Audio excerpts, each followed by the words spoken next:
The sun rose over the still waters of Lake Kailani, painting streaks of molten gold across the sky as if to remind me of everything I once loved about this secluded Hawaiian paradise, and everything I was about to reclaim, no matter the cost. It had been nearly a decade since I'd set foot on this land, a quiet inheritance from my grandfather who had always believed that land, more than money or titles, was a man's true legacy. And now, as I parked my dusty black Tacoma on the crumbling trail near the southern bank, the scene before me felt like a betrayal of everything he stood for. There, stretching along the shoreline in rows too symmetrical to be natural, were manicured walkways, glistening rooftops, and pastel-painted houses complete with vinyl fences, and faux tiki torches, 101 prefab lake houses that had no right to exist on my land. My fists clenched involuntarily, not from surprise, because I had received vague rumors months earlier about some development project starting near the lake, but from the sheer audacity of what I saw now with my own eyes. Full-blown suburban. Sprawl stamped like a cancer across the wild beauty of Kailani, with an HOA sign at the gated entrance that read, "Welcome to Clearwater Shores, private community access only," and beneath it, in smaller type, a Trident Vista Properties. Development. I stood there in silence for a while, listening to the faint hum of sprinklers and the artificial bird song from outdoor speakers, trying to comprehend how anyone had gotten permission to do this on land that had been under my family's name. Since 1943, until it hit me, no one had gotten permission, not legally, because I had never sold an inch of it, never been contacted about permits, and never consented to a lease. So how had this happened? It started to unravel when I drove to the county recorder's office the next morning in Kona, clutching the worn manila envelope that contained the original deeds, tax receipts, and a few letters handwritten by my grandfather about the lake, and the unrecorded blessing stones he'd buried under 3 different kiawe trees on the north side. The clerk behind the plexiglass window squinted at the envelope like it was radioactive, then typed furiously on her terminal, eventually pulling up a map with lot numbers stamped over it like a checkerboard, and pointing to a region labeled Lot Group 181K through 181W that spanned the entire lakefront. These parcels were purchased 4 years ago by Trident Vista through a bulk sale from a man named James R. Capshaw, she said casually, like she was telling me the weather. But every nerve in my body screamed at once. James R. Capshaw was my grandfather's old caretaker, a man we'd fired back in 2011 after we caught him forging fishing licenses and cutting down native trees to sell as firewood. The last I'd heard, he'd moved to Maui and started a landscaping business. How in God's name did he end up selling my family's land? I demanded a certified copy of the transfer documents and spent the next 2 hours in a back room with a desk lamp, poring over them until I found the smoking gun.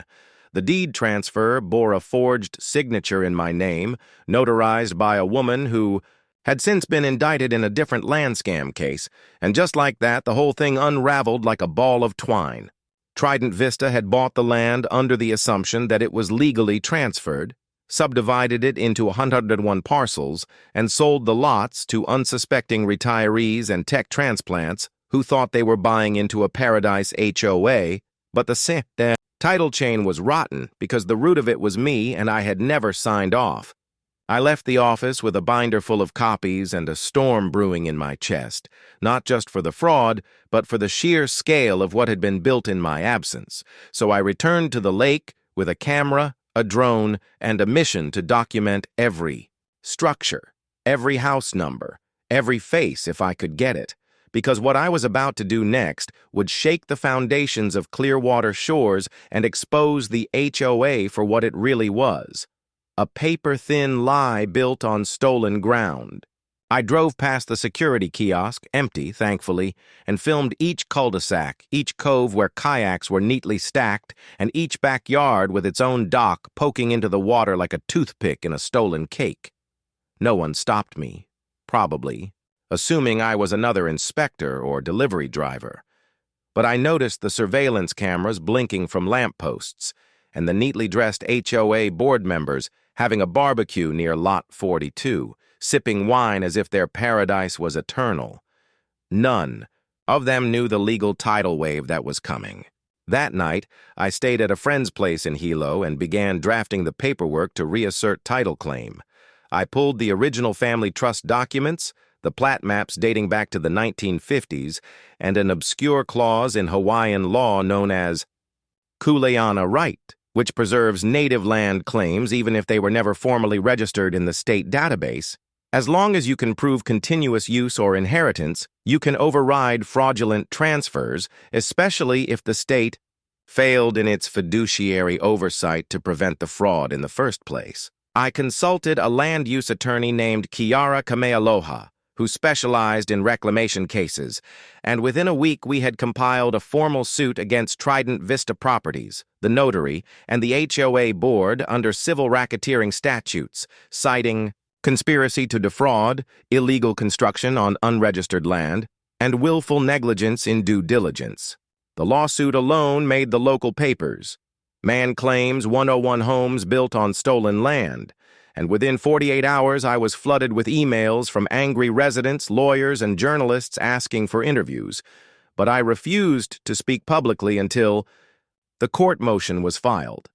Kiara advised that we also file a quiet title action alongside a Hellis pendens on every parcel, meaning no one could sell, refinance, or legally alter the title to any of the 101 properties until the case was resolved, essentially freezing the entire development like a glacier sliding to a stop. By the end of the month, chaos had set in.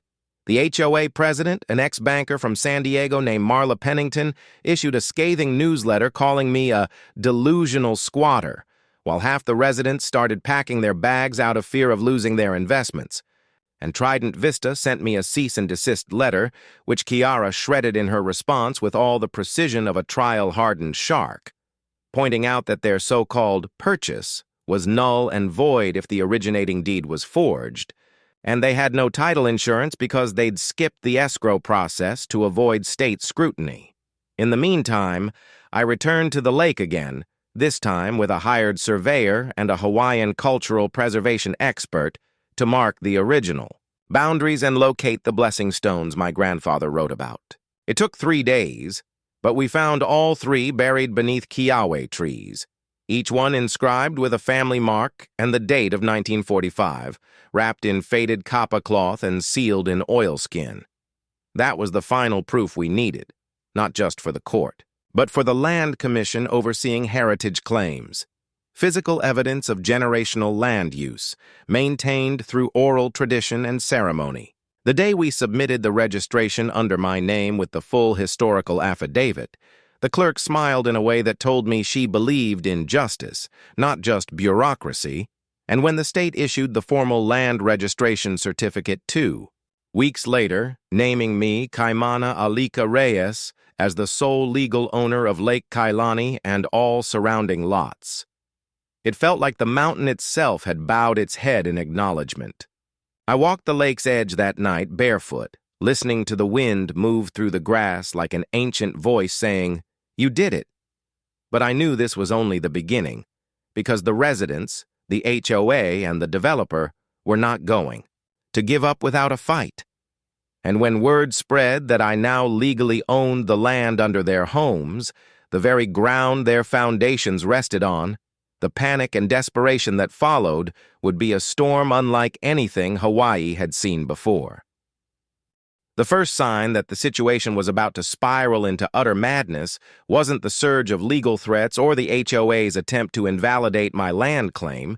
It was the sudden appearance of a luxury helicopter hovering over Lake Kailani at dawn, spraying gravel dust and causing palm trees to sway like blades of grass beneath a fan. I had just brewed a cup of black Kona roast in my grandfather's old tin percolator when the chopper landed on the makeshift helipad near Lot, Hauberber 88, kicking up dirt across the newly installed artificial turf, and out stepped a tall man in a navy suit with a metallic briefcase, flanked by 2 others in dark glasses who looked more like mercenaries than attorneys, and as I watched from the tree line with a pair of binoculars, I realized this wasn't just a PR crisis for Trident Vista. This was a panic response from the top, a last-ditch attempt to silence or buy me out before the courts handed down an inevitable ruling. Later that morning, while Kiara and I met with a state official at the Land Commission to finalize the environmental restoration filing, we received a courier envelope containing a confidential settlement offer from Trident Vista's legal counsel, a check for $3 million contingent on me revoking the title registration,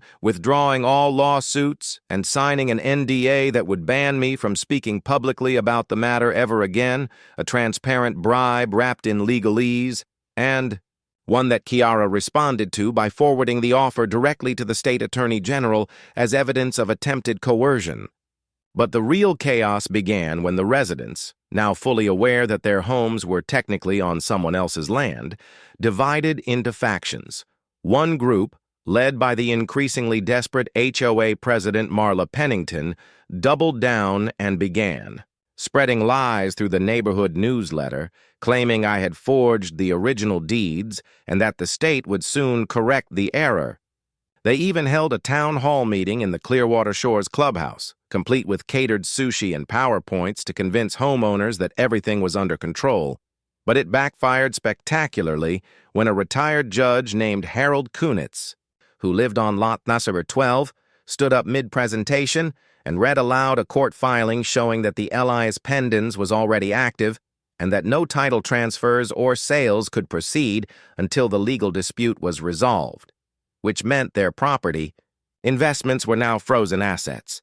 The second group, a smaller but louder faction, began contacting me directly, some begging for leniency, others offering to buy the land from me outright, as if throwing money at the problem would erase a decade of fraud.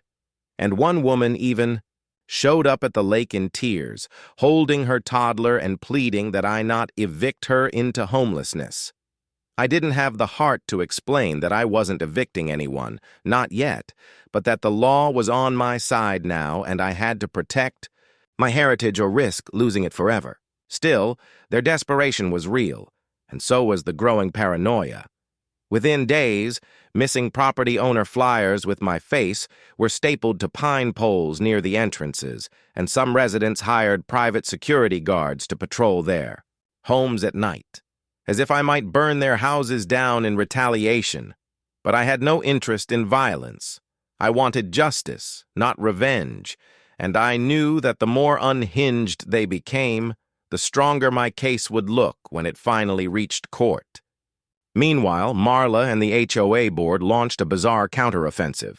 They claimed squatters' rights under an obscure occupancy statute that allowed possession of unclaimed land after 7 years of continuous residence, except they failed to realize the statute didn't apply to fraudulent or forged acquisitions, and certainly not when the true landowner had actively reasserted title.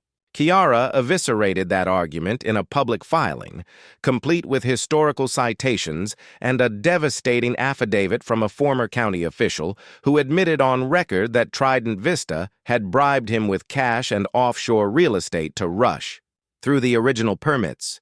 Within hours, local news outlets were circling the story like sharks in the surf, and the headline, HOA Fraud Scandal in Hawaii Triggers Criminal Probe, was splashed across the front page of every major Hawaiian paper. But even that wasn't enough to stop what came next, because Trident Vista, now cornered and exposed, filed a countersuit alleging that my grandfather's original land claim was based on unrecorded and ceremonial documentation, and therefore invalid under current state law, a desperate attempt to muddy the waters and create legal ambiguity, but one that forced us into depositions, court appearances, and subpoena wars that dragged on for months. I had to sit across from Marla in a deposition chamber in Honolulu, watching her try to maintain a smug composure as Kiara grilled her about the HOA's knowledge of the title chain. And when Marla finally cracked, admitting on record that the board had received an anonymous tip about a possible forged deed but didn't want to rock the boat, it was the final nail in the coffin of their credibility. Meanwhile, residents began turning on each other. Neighbors who once shared potlucks and paddleboards were now threatening lawsuits over shared driveways, accusing each other of being in on the scam, and in one case, two families got into a physical altercation over dock access after one posted a sign that read, "Trespassers will be prosecuted by the actual landowner." The whole community began to crumble under the weight of its own denial, and the once pristine image of Clearwater Shores now resembled a gated panic zone with real estate zombies pacing the sidewalks. All the while, I kept returning to the lake, not as an antagonist, but as a guardian, cleaning the trails, documenting erosion damage caused by their septic runoff, and slowly building a vision for what the land could become after the dust settled. A protected heritage zone with guided cultural tours, native species restoration, and perhaps a sustainable eco-village built the right way, with transparency and reverence for the land instead of greed and deception. Kiara and I began working with state legislators to draft a new bill that would protect small native landholders from future exploitation by real estate developers, and the movement gained momentum fast: petitions, public rallies, and even celebrity endorsements from native Hawaiian artists and activists who had seen too many ancestral lands paved over in the name of profit. But then came the final escalation, the moment everything changed. One night, just after midnight, I was parked in my truck near the shoreline when I heard the distant crack of wood and the faint smell of gasoline. At first I thought it was someone having a late-night bonfire, but then I saw the flames licking up the side of the clubhouse, bright orange against the dark sky, and heard the distant wail of sirens as fire trucks rushed in from the main road. Someone had set the HOA clubhouse on fire, either out of rage or as a cover-up, and by morning, the place was a smoldering wreck, its charred sign dangling like a broken tooth. Marla blamed me instantly, going on the local news in tears and claiming I was terrorizing the neighborhood. But the fire marshal's report would later show evidence of internal accelerants, suggesting an inside job designed to destroy documents or garner sympathy. The state police launched a criminal investigation, and Kiara used the moment to demand a forensic audit of the HOA's financials, which turned up a series of offshore transactions between Marla, two board members, and a shadow entity linked to Trident Vista's founder. The corruption went deeper than anyone imagined, and when the subpoenas started flying, Marla fled the island, vanished completely, her house left empty, her accounts drained, and her last known credit card charge was for a one-way flight to Singapore. With her gone and the board in collapse, the HOA dissolved into legal sludge, and by the time we reached the courtroom for the final title hearing, the judge barely needed an hour to rule in our favor. The land was mine. The forged deed was nullified. The HOA's occupancy was illegal, and Trident Vista's entire development would be subject to dismantlement unless individual homeowners reached separate lease agreements with me or vacated voluntarily.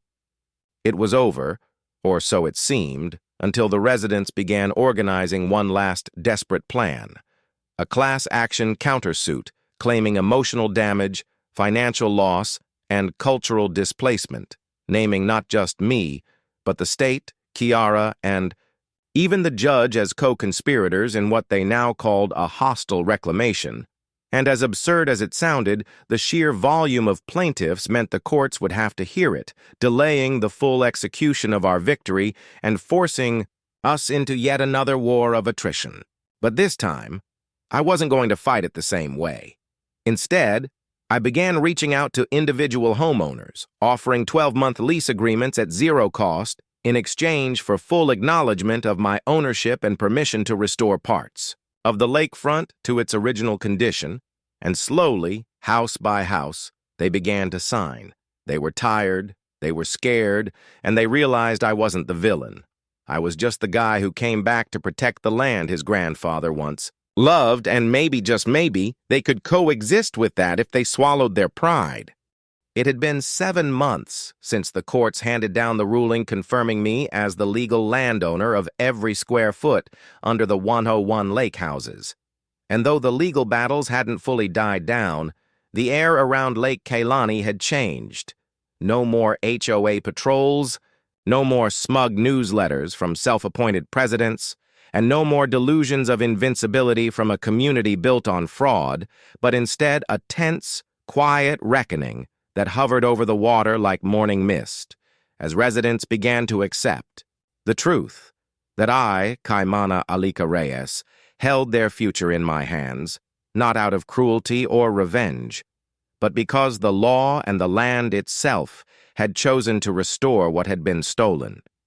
I had started with forgiveness, drafting temporary lease agreements that gave each homeowner a full year to work out new terms, remain peacefully, or sell their homes with full disclosure under my ownership, and to my surprise, over half accepted, signing quietly, gratefully, even humbly, as if some of them had finally understood that the paradise they'd bought into wasn't theirs to claim, without honoring the people who had been here long before the brochures and beach cocktails arrived.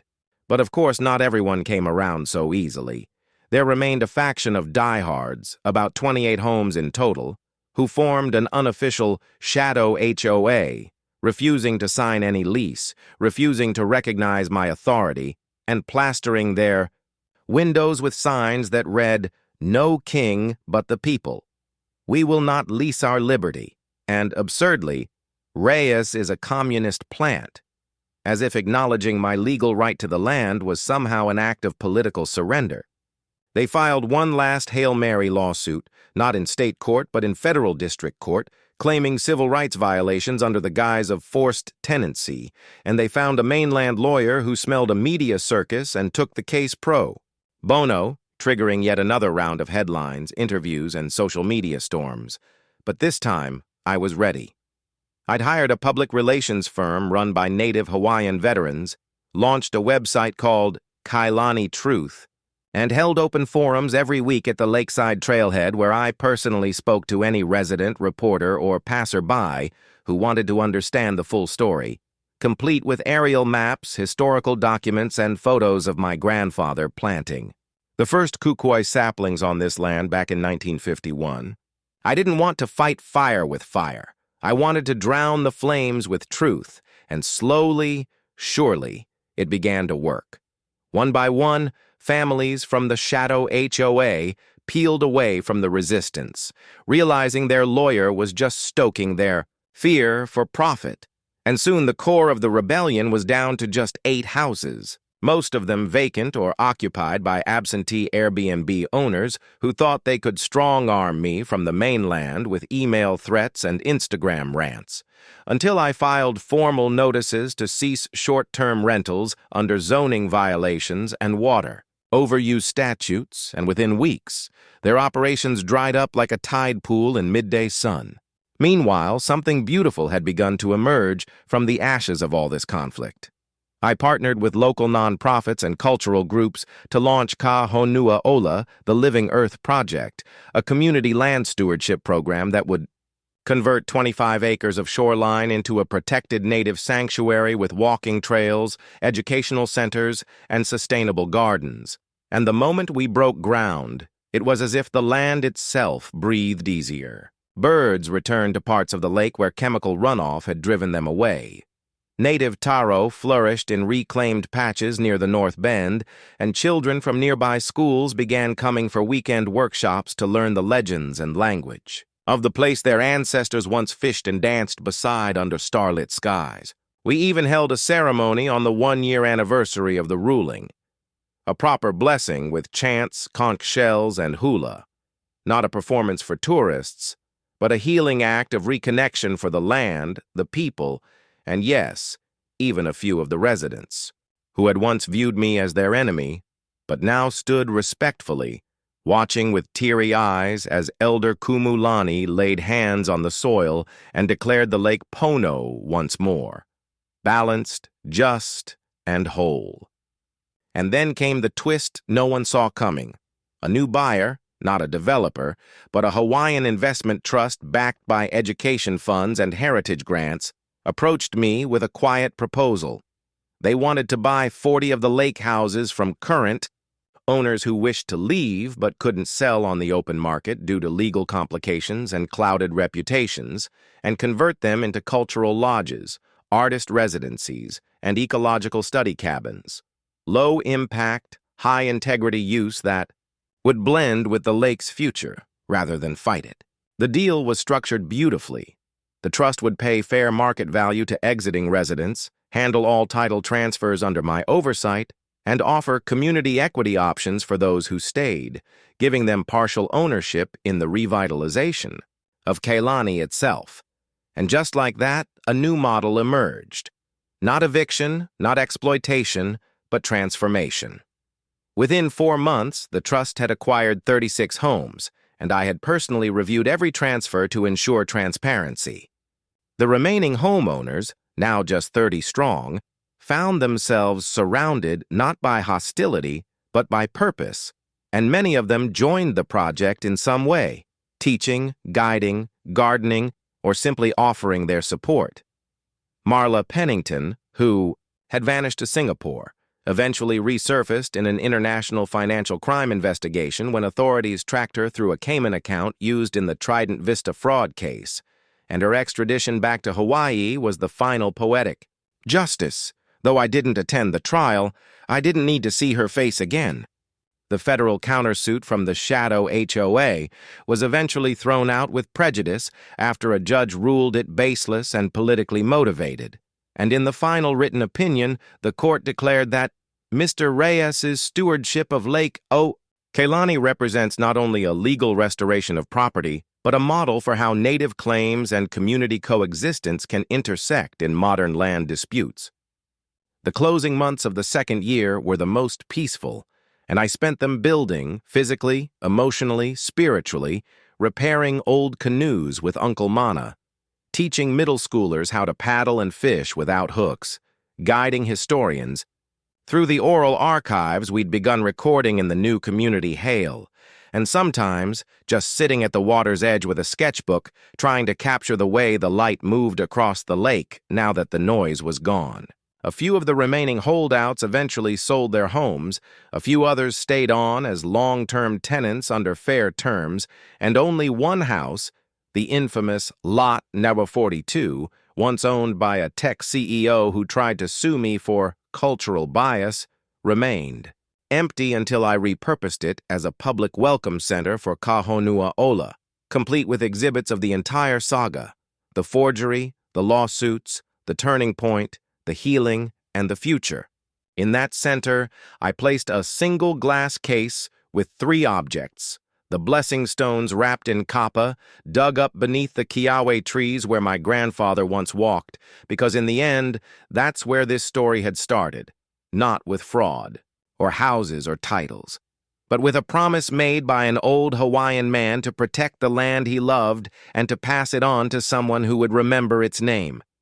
And I had done that. Not for money, not for pride, but because sometimes the land chooses you. And if you're brave enough to listen, you don't just inherit dirt and trees, you inherit the responsibility to fight for it, to shelter it, and to bring it back to life after others tried to bury it under concrete and lies. Lake Kailani was no longer just a lake, and I was no longer just a landowner.